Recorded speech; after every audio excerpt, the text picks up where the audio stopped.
Today we're talking about one of my favourite houseplants. This is the Rhipsalis Bolivianum, also known as Lepismium Bolivianum or the Bolivian forest cactus. And this is actually a jungle cactus. It's not a desert cactus. It's native to the rainforest. So yeah, it can handle a little bit of a different care to your average desert cactus. Having said that though, the care for this one is so easy. So I'm going to start with the care advice because it's probably not going to take me all that long to tell you how to care for this plant. Basically, you just need to make sure it is in a really well draining substrate, potting mix. A cactus mix is perfect. And yeah, you just basically let it dry out, water it, let it dry out, water it, always let it dry out pretty much completely before watering it. When it comes to light, this one is tolerant of low light. However, you're going to get the best from the plant, the best growth from it, if you give it bright indirect light. So I would recommend definitely giving it bright indirect light. But really that's all I do with this one. This is a really low maintenance plant. As long as you let it dry out between waterings and you give it plenty of bright indirect light, it's so easy to care for, and it's probably not going to need repotting very often, maybe every few years or so. It's a fairly moderate grower. It grows much faster than your average desert cactus, and as you can see, it definitely has that kind of indoor jungle vibe. So it's a really good one for putting on your shelf or something like that, or even from a hanging basket.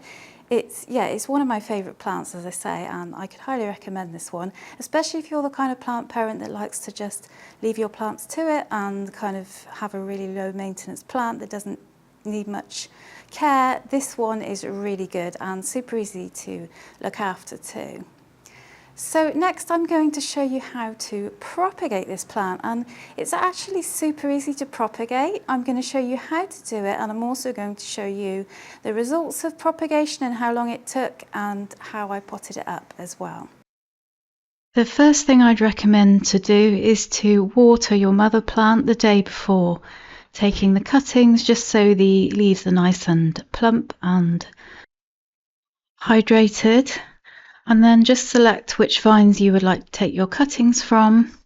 I usually go for some of the longest and just take a cutting that's around 2 to 3 inches long.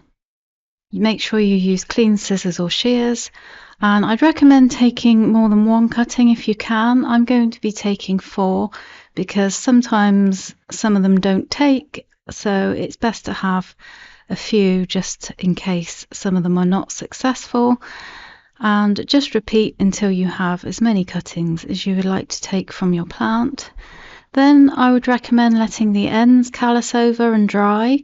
This can take anywhere from a few hours to 12 hours. You could probably leave it for 24 if you wanted. I usually just pop them in an empty glass container and leave them there for around 12 hours until they are fully dried out. This just helps stop bacteria going in there. Then you can just fill your vessel about 1/3 of the way up. This makes sure some of the nodes are covered in water, and this is where your roots will develop from eventually. Now, how long this takes is really a variable thing. It depends on your conditions and other factors, but these ones that I have here, this is about 4 to 6 weeks later. Some of them rooted faster than others, so I just left them in there for around 6 weeks, and these are the roots that I have. So these are now ready to be planted up. I usually just wait until the roots have started to grow the secondary roots from the initial roots before I pot up.